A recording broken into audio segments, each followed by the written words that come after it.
Hi, I'm Philip, a distinguished engineer at GitLab, and today I'm going to talk about my experience with the CDO Shadow program. The CDO Shadow program is a 2-week program to give participants an overview of the functions at GitLab.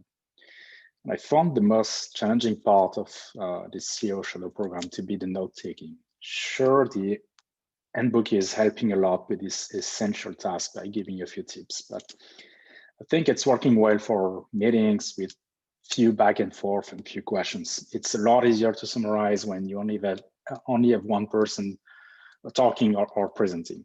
In the conversation, on the other hand, it can get really tricky. And we often fall back to transcription just because we don't want to miss any detail in this case. We should clean up afterwards, but we often don't have time after the meeting, so we leave the notes just as it. And that's the most difficult part of note taking. You don't know if something is important until it becomes important in the conversation. And at that time, the attendees already moved on to something else that you also need to listen to.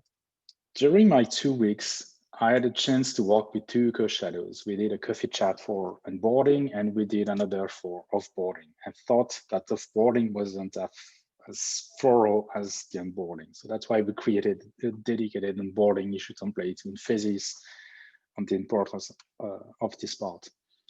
There's a shared responsibility at the start of the program, and there is one at the end too. You may lean on your co-shadow, but they may also lean on you.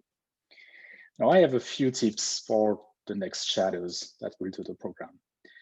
The first one is just be prepared. The program can be exhausting, especially if you're on the East Coast like me.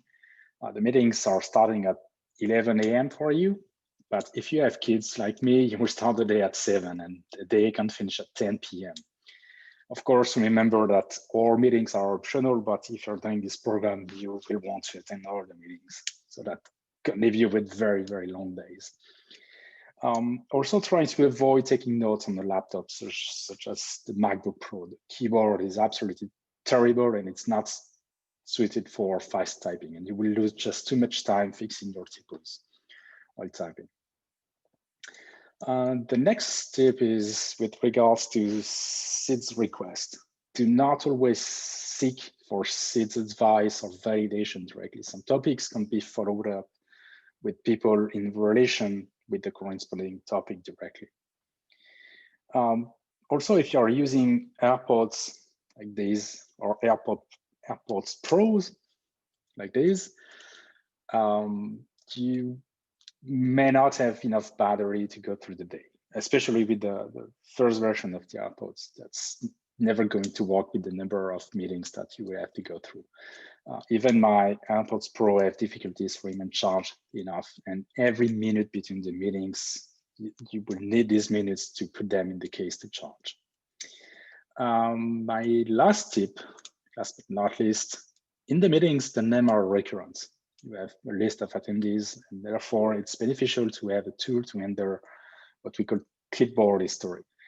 There's an application on Mac called Alfred that is doing exactly that. It lets you manage your clipboard and keep a copy and paste history, so that if you copy multiple names, you can paste multiple names in the future as well, just by tapping the first letters of the name. So that's very handy and will save you a lot of time in these meetings. So that's it for today. I hope you will consider applying for this program. I will leave the URL to do that in the comments of this video. Thank you.